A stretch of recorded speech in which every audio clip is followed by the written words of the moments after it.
Indonesia, bangsa dan negara, rumah ideologi. Bismillahirrahmanirrahim.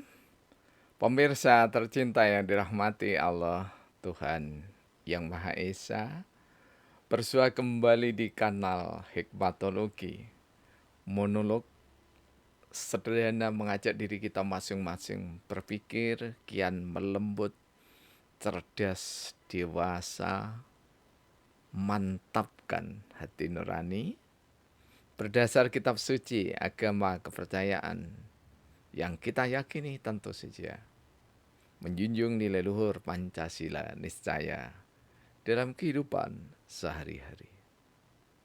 Pemirsa yang dirahmati oleh Allah Subhanahu wa taala, dalam setidaknya 2 pekan terakhir marak di media sosial, di sosial media, tentang hasil riset saudara-saudara kita bahwa setidaknya 80%, bahkan ada yang mengatakan lebih, pelajar seusia SMA berpendapat bahwa Pancasila bisa diganti. Sebenarnya tidak perlu kaget dengan keadaan moral dan keilmuan anak-anak kita seperti itu. Karena harus jujur diakui bahwa sejak masuk pada era reformasi, dengan ditanggalkannya atau bahasa yuridis konstitusional, dengan dicabutnya TAP MPR nomor 2/MPR RI/1978 tentang pedoman penghayatan dan pengamalan Pancasila, atau juga disebut Eka Prasetya Pancakarsa, yang dicabut semasa kepemimpinan Majelis Permusyawaratan Rakyat Republik Indonesia oleh Profesor Dr. Haji Muhammad Amin Rais, insya Allah kalau tidak salah, dengan TAP nomor 18/MPR RI/1998. Sejak saat itu sunyi negeri tercinta kita ini dari kajian-kajian Pancasila. Walaupun sempat ditorehkan tentang pula sosialisasi yang dijadikan pilar Pancasila itu dalam kepemimpinan Taufik Kimas. Namun lagi-lagi tidak banyak membuahkan hasil. Karena seolah-olah ketika seseorang bicara Pancasila, maka ya sepertilah Pancasila. Sila pertama, kedua, sampai kelima. Karena hal yang sangat istimewa bagi bangsa ini ditorehkan atas ijtihad para ulama, hasil pemerasan berpikir tokoh-tokoh bangsa, lintas agama, lintas suku bangsa, lintas budaya, lintas kepercayaan kepada Tuhan Yang Maha Esa. Karya yang sangat istimewa, bahkan ini adalah puncak karya terbesar anak bangsa, yang ketika itu diwakili oleh anggota Badan atau BPUPKI, kemudian digodok dengan matang oleh Panitia 8, sampai dengan Panitia 9 dan disahkan oleh PPKI, termasuk di dalamnya Undang-Undang Dasar 1945. Ketika proses perjalanan yang sangat istimewa dan panjang ini dianggap biasa, maka menjadi tidak istimewa di setiap dada generasi muda. Ketika di dada anak muda kita, remaja kita tidak istimewa Pancasila itu, maka jangan salahkan kalau mereka mengatakan Pancasila bisa diganti. Kita yang tua-tua ini, ya, yang usianya 40, 50, 60, 70, 80 tahun, harus koreksi diri. Mengapa remaja, pemuda kita, bahkan ada ketua DPRD di suatu kabupaten, hafal saja Pancasila? Tidak. Ini sangat miris sekali. Sementara budayawan, orang-orang yang katanya berpaham nasionalis, dengan gegap gempitanya, hanya menyuarakan Bung Karno miliknya, kemudian ruh Pancasila itu sendiri, di mana Bung Karno sangat konsisten dengan agamanya, bahkan sangat sayang kepada Pancasila, sangat sayang pada Muhammadiyah, sehingga ketika Muhammadiyah 50 tahun, ya, dijadikan judul pada saat Muhammadiyah setengah abad. Judul dari buku Muhammadiyah 1912-1962. Makin lama, makin cinta. Jadi Bung Karno tidak saja sekedar mencintai bangsa Indonesia dengan Pancasilanya, tapi begitu istimewa menempatkan Islam, menempatkan Muhammadiyah sesuai dengan keistimewaannya. Jika kita ingin tetap Pancasila selalu istimewa antar generasi, maka kita generasi yang lebih dahulu ada, niscaya menuntun anak-anak kita, cucu-cucu kita untuk mencintai Pancasila, bukan sekedar menghafal. Hafal harus, wajib hafal itu. Bahkan sejak SD hafal itu wajib. Tetapi kemudian makin dipahamkan, makin dimengerti, dan makin diimplementasi. Itu tujuan daripada dasar negara, tujuan dari ideologi Pancasila.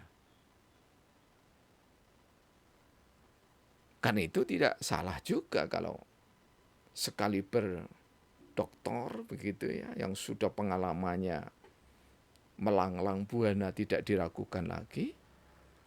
Ada yang mengatakan bahwa visi dan misi itu bisa dibuat dan bisa dibuatkan. Ini sangat naif sekali. Jadi saudara kita itu terjebak pada atau terpleset pada lumpur-lumpur demokrasi, pada riak-riak demokrasi yang menurut saya harus segera ditinggalkan oleh bangsa besar Indonesia ini. Karena misi dan visi itu ada di dalam Undang-Undang Dasar 1945, khususnya pembukaan. Jadi di alinea pertama setidaknya, namanya visi itu juga harus mudah dihafal. Dan secepat kilat kita menghafalnya. Visi kita adalah kemerdekaan yang adil berperi kemanusiaan. Jika kita sangat singkat. Karena kemerdekaan yang adil dan peri kemanusiaan itu pasti anti penjajahan dalam segala bentuknya. Kemudian misinya, ya saya ulang lagi, misinya itu adalah melindungi segenap tumpah darah Indonesia sampai mencerdaskan kehidupan bangsa dan seterusnya. Itu adalah misi pemimpin nasional. Dan harus diturunkan berpenetrasi sampai kepala desa, bahkan sampai dengan ketua RT, bahkan ketua-ketua takmir masjid, pemimpin-pemimpin gereja, vihara, dan seterusnya. Itu harus punya visi dan misi kebangsaan yang sama. Rona, agama dan kepercayaannya beda, keniscayaan itu. Ya, karena ketika kita menghargai perbedaan, maka itulah kedewasaan kita. Itulah kelembutan hati kita. Jadi kalau berbeda itu tidak perlu kita berselisih. Ya. Karena itu kita jangan ada lawan bicara, lawan debat, tapi mari kita bermitra, mitra bicara, bersaudara. Ya. Karena bersaudara makanya sejak Soekarno jadi presiden, ya, bahkan sebelum itu, panggilan Bung itu diakrabkan sehingga Bung Karno, Bung Hatta, dan seterusnya itu lebih lekat kepada orang-orang yang menjadi tokoh pendiri bangsa ini, Bung Sahrir dan seterusnya. Ya.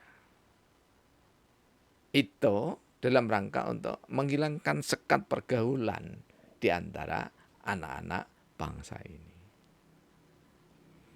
Pemirsa yang dirahmati oleh Allah Subhanahu wa taala,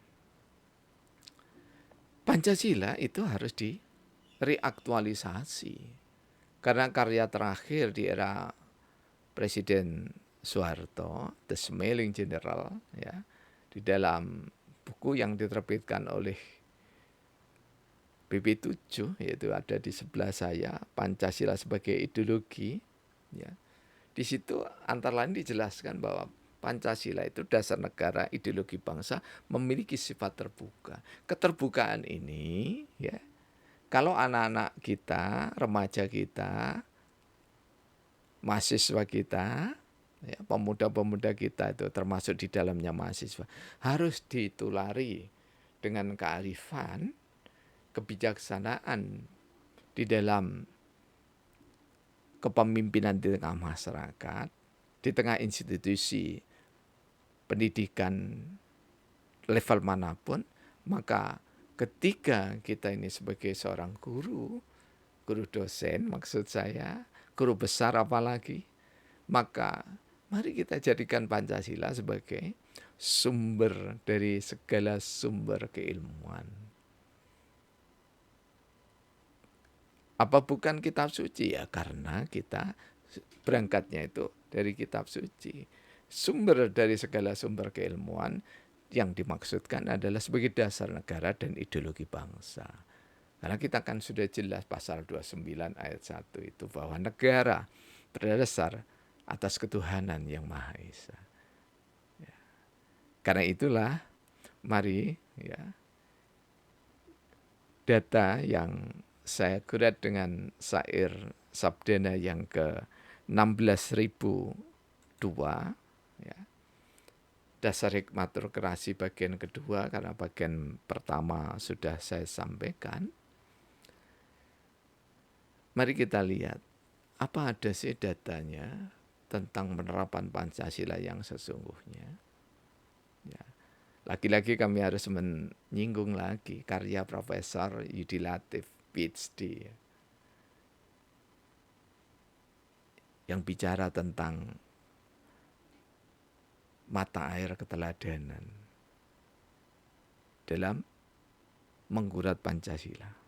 Di situ penuh dengan keteladanan betapa antara masing-masing agama yang berbeda saling bahu-membahu, saling membantu.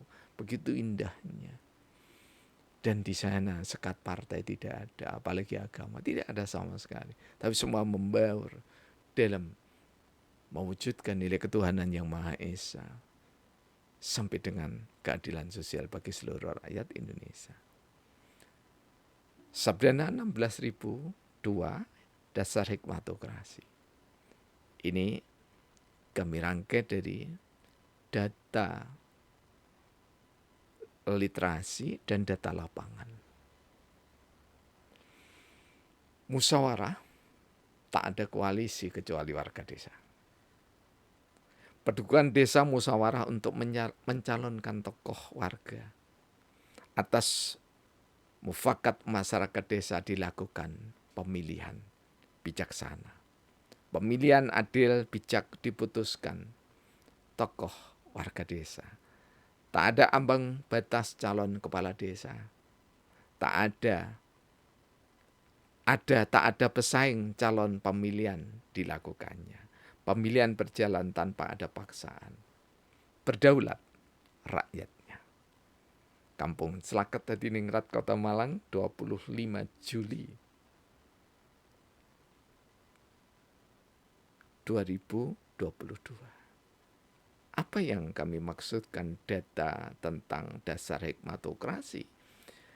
Guratan Sabdana yang ke-16.002 ini adalah potret dari pemilihan kepala desa.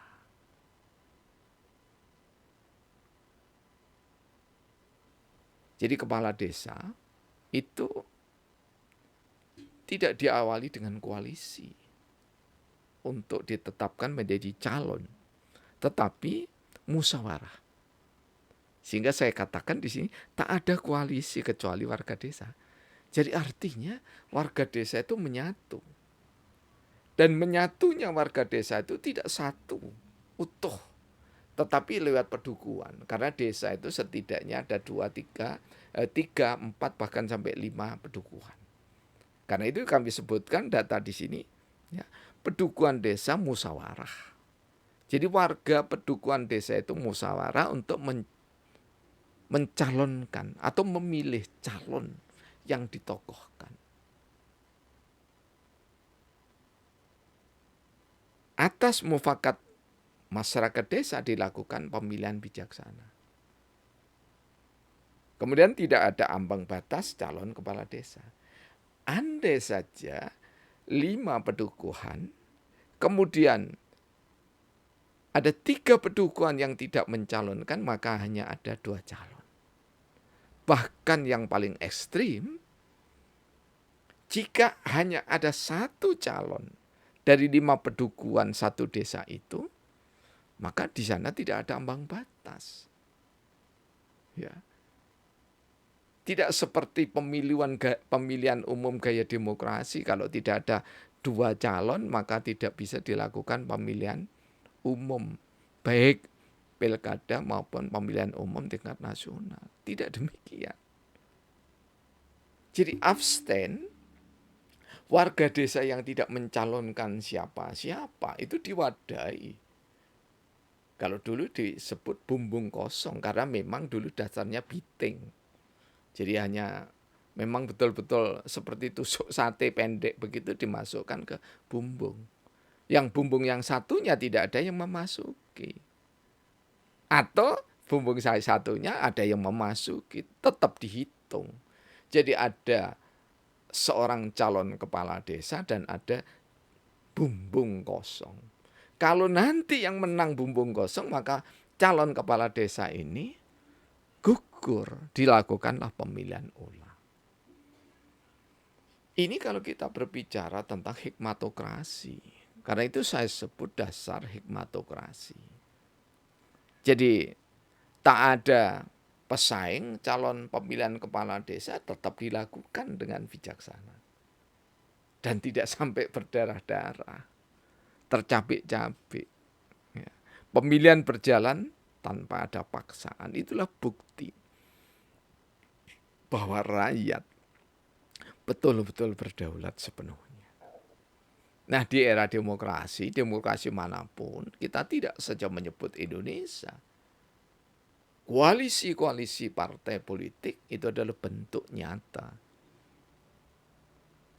pengebirian dari kedaulatan rakyat yang sesungguhnya. Kalau kita bisa menyebutnya, inilah bentuk penjajahan gaya baru, neokolonialisme yang dilakukan oleh partai politik. Apa yang kami suarakan ini adalah suara teoritis.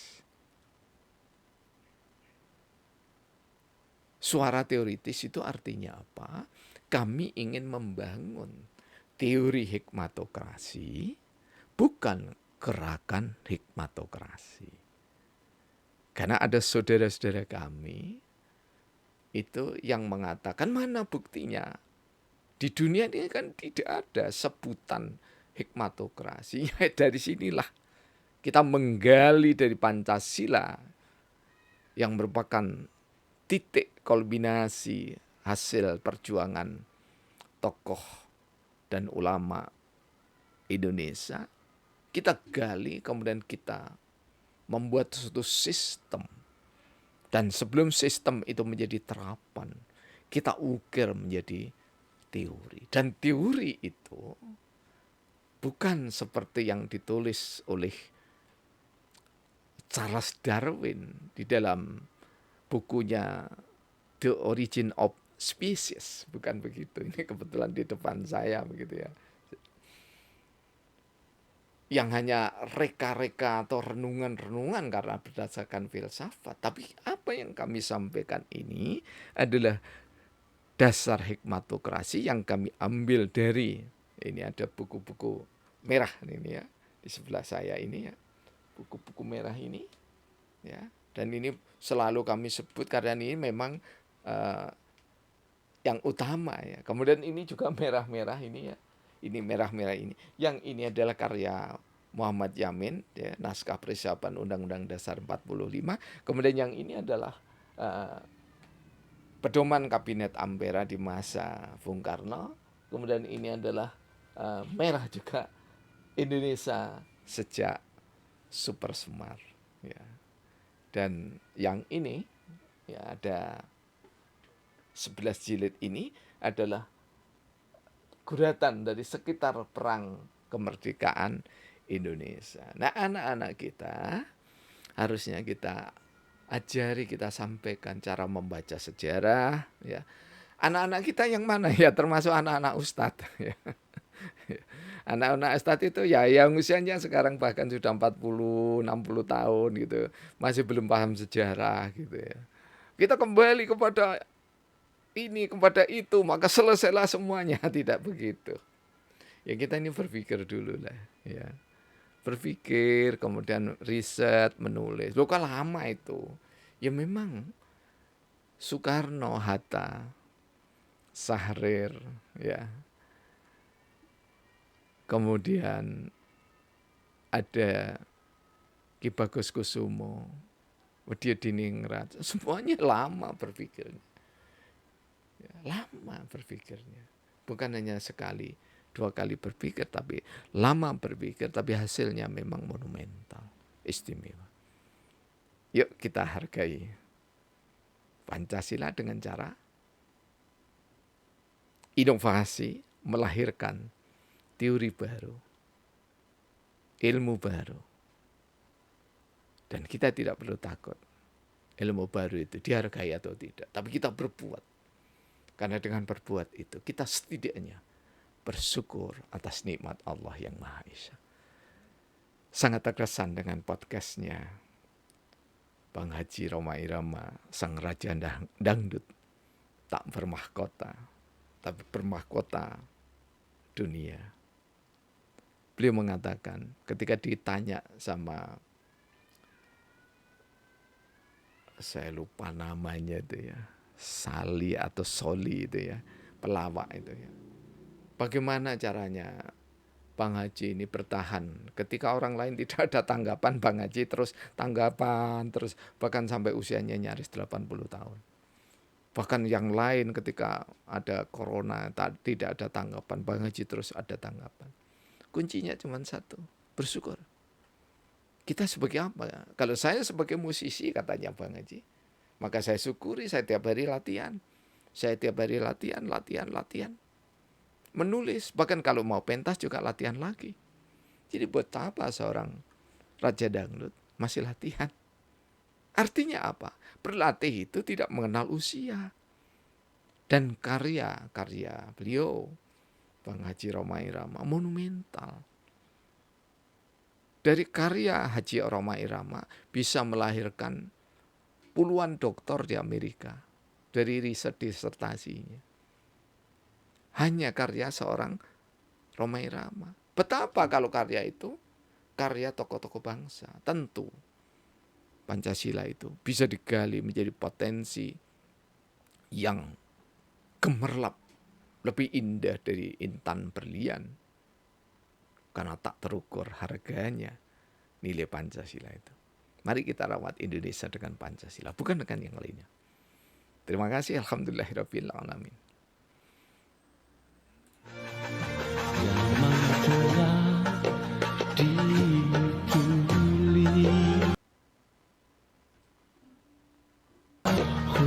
Mahfud